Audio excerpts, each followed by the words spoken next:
नमस्कार मैत्रिणींनो, स्वामिनी किचन मध्ये खूप खूप स्वागत आहे। मी आज बनवते फ्रूट कस्टर्ड बनवते। हे मी घेतलेले आहे, चिक्कू घेतलेली आहे, केळी घेतलेली आहे, अंगूर घेतलेले, अंजीर घेतलेला आहे, हे आहे काजू आणि हे आहे बदाम। हे सगळे फळ मी कट करून घेतलेले आहे। मी इथे घेतलेले अर्धी वाटी दूध आणि हे आपलं कस्टर्ड पावडर घेतलेलं आहे। हे बघा, हे मी घेतलेलं आहे कस्टर्ड पावडर आपलं 3 चमचे घेतलेलं आहे। आपल्याला आता हे दुधामध्ये टाकून ह्याला छान फेटून घेऊ आपण, कारण ह्याच्या गाठी नाही झाल्या पाहिजे।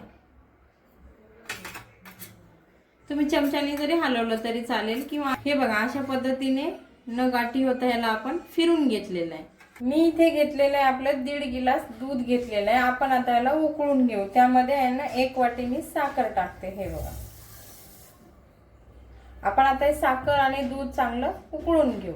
बघा आता आपलं दूध किती छान उकळलेलं आहे। मी कमी केलेलं आहे गॅस। आता हे टाकून देऊ आपण, जे कस्टर्ड पावडर दुधामध्ये आपण मिक्स केले ना, हे टाकू त्यामध्ये आणि ह्याला छान मिक्स करून घेऊ आपण। आता गॅस बंद करते। आता ह्याला मिक्स करून घेते। आपण आता हे जे पावडर आहे ना यामध्ये टाकून आता मिक्स करून घेतलेलं आहे। मी आता हे दूध बाउल मध्ये काढून घेते। वाव, किती छान बनवले बघा। आणि फ्रीज मध्ये ठेवले मी 2 तास, थंड इतकं छान लागतं चवीला। तुम्ही अशा पद्धतीने जर हे आपलं फ्रूट्स कस्टर्ड बनवलं ना तर लहान मुलांना खूपच आवडेल। आता उन्हाळा दिवस आहे, तुम्ही अशा पद्धतीने बनवून मुलांना जरी दिलं ना आवडीने खातील ते।